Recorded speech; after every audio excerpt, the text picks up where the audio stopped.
اگر آپ کو کوئی یہودی یا عیسائی آ کے بات کرے نا قرآن حدیث ڈائریکٹ نہ پڑھنا گمراہ ہو جاؤ گے، آپ کہیں گے اللہ کا دشمن، یہی کہیں گے نا.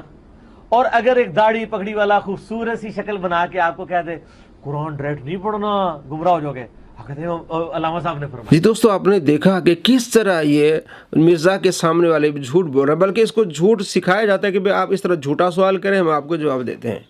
اس نے کیا کہا کہ جناب بریلوی عالم کہتا ہے کہ استاد کے بغیر قرآن پاک کو سمجھنا ہی ناممکن ہے، جبکہ علامہ صاحب نے کیا کہا؟ علامہ صاحب نے یہ کہا کہ لیکن اس ایپ سے جہاں فائدہ ہے بغیر استاد کے نقصان بھی ہے، سمجھنے کے لیے استاد کی ضرورت ہے.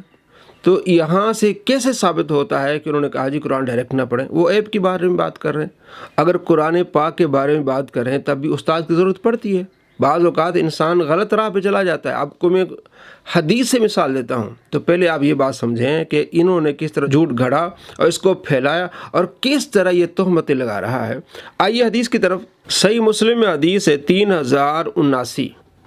حضرت عائشہ رضی اللہ تعالی عنہ سے ان کے شاگرد عروہ کہتے ہیں کہ قرآن پاک میں جو آیت ہے ان الصفا والمروۃ من شعائر اللہ، سورہ البقرہ آیت نمبر 158، اس میں اللہ فرماتے فلا جناح علیہ ان یطوف بہما، کہ حج عمرہ میں اگر سعی نہ کی جائے تو کوئی حرج نہیں ہے.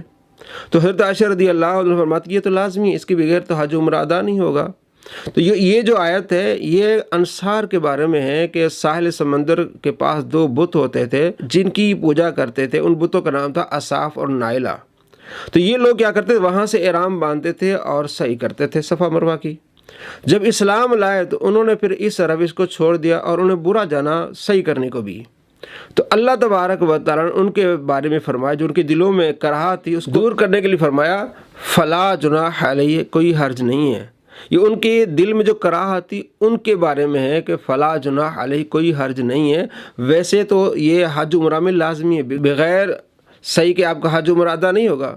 تو جس طرح حضرت عروہ کو غلطی لگی حالانکہ وہ قرآن پڑھ رہے ہیں، تابعی ہیں، تو اسی طرح کسی کو بھی غلطی لگ سکتی ہے، بغیر استاد کے نقصان ہو سکتا ہے. تو یہ بتا رہے ہیں کہ بغیر استاد کے ایپ پڑھنے سے نقصان ہو سکتا ہے. قرآن کے بارے میں تو نے بات نہیں کی، اگر مان بھی لیا جائے تب بھی دیکھیں کس طرح ایک تابعی کو کتنی غلطی لگی ہے. اگر عائشہ رضی اللہ تعالیٰ عنہ نے نہ بتاتی تو ساری زندگی وہ صحیح نہ کرتے رہتے، تو ان کا نہ حج ہوتا نہ عمرہ ہوتا. تو اس طرح یہ لوگ جھوٹ باندھتے ہیں اور اس جھوٹ کو آگے گرد کرتے ہیں، پھیلاتے ہیں. علماء کرام تو کہتے ہیں کہ آپ قرآن پاک پڑھیں، جیسے آپ نے دیکھا اور سنا بھی، آپ ترجمہ تفسیر پڑھیں. دعوت اسلامی نے جو باقاعدہ روز مرہ کے معمولات کا ذکر کیا جسے مدنی انعامات کہتے ہیں، اسے مدنی انعام نمبر 6 ہے. وہ کہتے ہیں آپ روزانہ 3 آیتوں کا کم سے کم ترجمہ پڑھیں، تفسیر پڑھیں. تو یہ جھوٹ پھیلایا جاتا ہے. تو مجھے انگلینڈ سے ایک دوست نے پوسٹ بھیجی کہ دیکھیں یہ ایک جھوٹ پھیلایا جا رہا ہے، اس بارے میں آپ کیا کہتے ہیں، یا ویڈیو بنائیں. تو وہ جھوٹ کیا ہے آپ کے سامنے جناب کیا ہے. مولوی کیوں کہتا ہے، یعنی کہ قرآن پاک پڑھنے سے مولوی کیوں منع کرتا ہے، حالانکہ مولوی منع نہیں کرتا. اللہ کریم فرماتے ہیں فَاسْأَلُوا أَهْلَ الذِّكْرِ إِن كُنتُمْ لَا تَعْلَمُونَ، اگر تمہیں علم نہیں تو اہل علم سے پوچھو. مولوی یہ کہتا ہے کہ اگر تمہیں قرآن پاک میں جو سمجھنے میں کوئی دقت آ رہی تو اہل علم سے پوچھو. مولوی قرآن پڑھنے سے روکتا نہیں. مولوی کہتا ہے تم ایک عام آدمی ہے، وہ عالم نہ بنے کہ جو میں کہہ رہا ہوں وہی ٹھیک ہے، کیونکہ اللہ کے نبی صلی اللہ تعالیٰ علیہ وآلہ وسلم نے فرمایا، بخاری میں حدیث ہے 100، آخری زمانے میں علماء اٹھا لیے جائیں گے تو جاہل لوگ فتوے دیں گے، خود بھی گمراہ ہوں گے، دوسروں کو گمراہ کریں گے. تو جاہلوں سے فتویٰ نہیں لینا، اہل علم سے پوچھنا ہے. تو اس نے پہلی مثال جو دی وہ یہ کہتا ہے جناب مولوی اس لیے منع کرتے ہیں کیونکہ قرآن پاک میں ہے کہ اللہ کے سوا کوئی عالم الغیب نہیں ہے. تو مولوی جو وہ اللہ کے نبی صلی اللہ تعالیٰ علیہ وآلہ وسلم کو عالم الغیب بناتا ہے، اس لیے مولوی کیا کرتا ہے، منع کرتا ہے. اس کا مقصد یہ، حالانکہ کوئی عالم بھی یہ نہیں کہتا کہ آپ صلی اللہ تعالیٰ علیہ وآلہ وسلم عالم الغیب ہیں. اور حوالہ کیا دیا ہے جناب سورہ نمل آیت نمبر 65 کا اور سورہ انعام آیت نمبر 59 کا حوالہ دیا ہے، حالانکہ دونوں ان صورتوں میں عالم الغیب کا لفظ نہیں ہے. اور جہاں عالم الغیب کا لفظ ہے اس آیت کا حوالہ نہیں دیا کیونکہ اس کے نیچے لکھا ہوا ہے کہ اللہ تبارک و تعالیٰ اپنے پسندیدہ رسولوں میں سے جسے چاہے علم غیب عطا فرماتا ہے. اب دیکھیں کس طرح فراڈ کرتے ہیں. سورہ جن آیت نمبر 26 میں اللہ فرماتے ہیں عالم الغیب فلا یظہر علی غیب احدا. عالم الغیب اللہ ہے، ہاں الا من ارتضی من رسول، علم غیب اللہ اپنے پسندیدہ رسولوں کو عطا فرماتا ہے. اسی طرح سورہ تکویر میں وما هو علی الغیب بدنین، اسی طرح سورہ آل عمران میں اللہ تبارک و تعالیٰ فرماتے ہیں کہ انبیاء علیہ السلام کو میں علم غیب عطا فرماتا ہوں۔ اب یہ کہتے ہیں جناب کیوں کہ مولوی کہتا ہے کہ عالم الغیب اللہ کے نبی ہے تو اس لیے قرآن پاک پڑھنے سے منع کرتے ہیں، یہ دیکھیں جھوٹ ہے۔ تو اس طرح دنیا میں جھوٹ کو پھیلایا جاتا ہے اور قیامت تک ان کے جب قبر میں جائیں گے یہ عذاب پھر ظاہر ہے، اللہ کے نبی نے فرمایا بخاری شریف میں حدیث ہے۔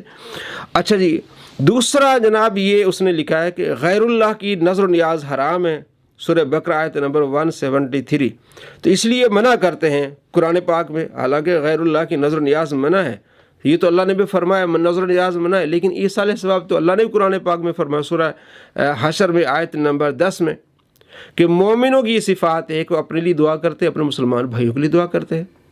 تو یہ ایصال ثواب ہوتا ہے، جہاں بھی کوئی اگر بکرا ہے کوئی بھی چیز حضرت غوث پاک رضی اللہ تعالیٰ عنہ کے نام پر جو ذبح ہو رہا ہے تو وہ غیر اللہ کے نام پہ ذبح نہیں ہو رہا، وہ تو اللہ کے نام پہ ذبح ہو رہا ہے، اس کا ثواب غوث پاک رضی اللہ تعالیٰ عنہ کی طرف منسوب کیا جاتا ہے، یہ ہوتا ہے ایصال ثواب ہوتا ہے۔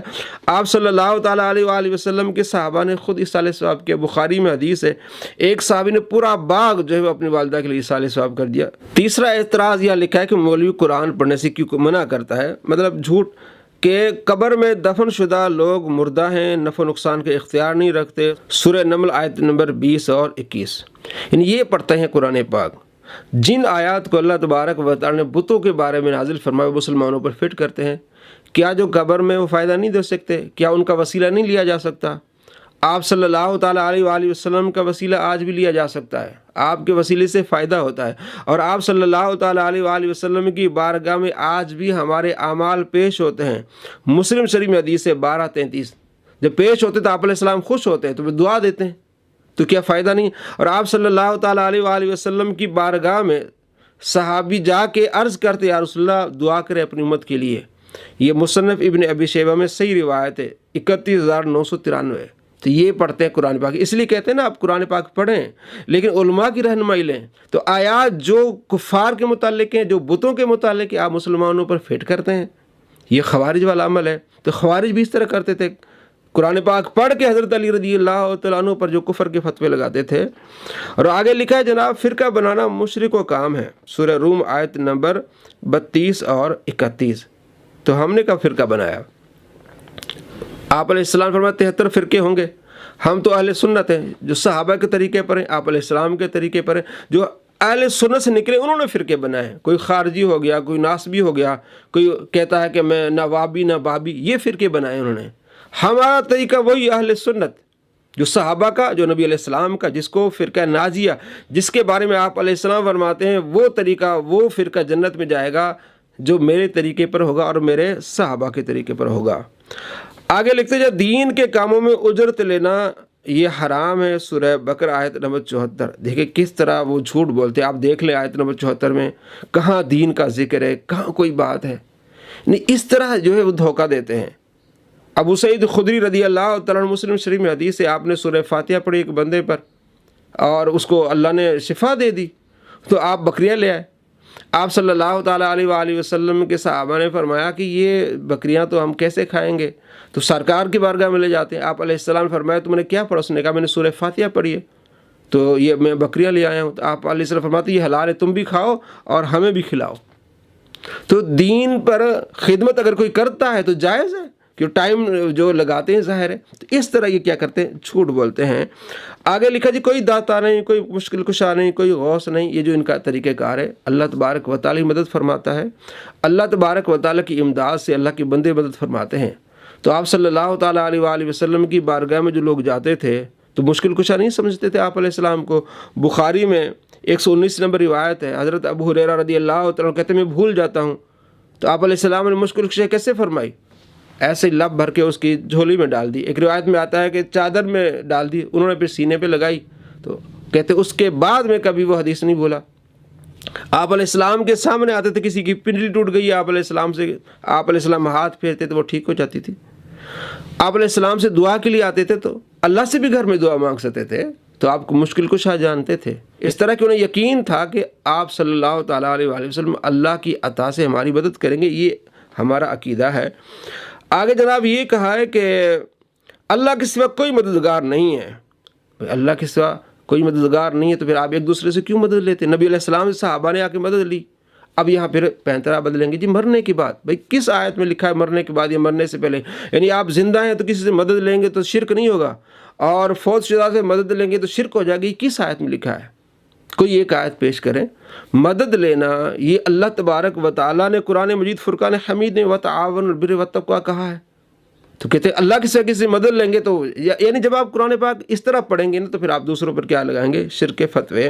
اور آگے انہوں نے ایک اور سوال کیا کہ اللہ سے براہ راست دعاؤں کو بغیر وسیلے کے سنتا ہے. یہ اللہ تبارک و تعالیٰ بغیر وسیلے کی دعائیں سنتا ہے. تو مولوی اس لیے قرآن پاک پڑھنے سے منع کرتے ہیں کہ جناب جو ہے وہ وسیلہ مانگے.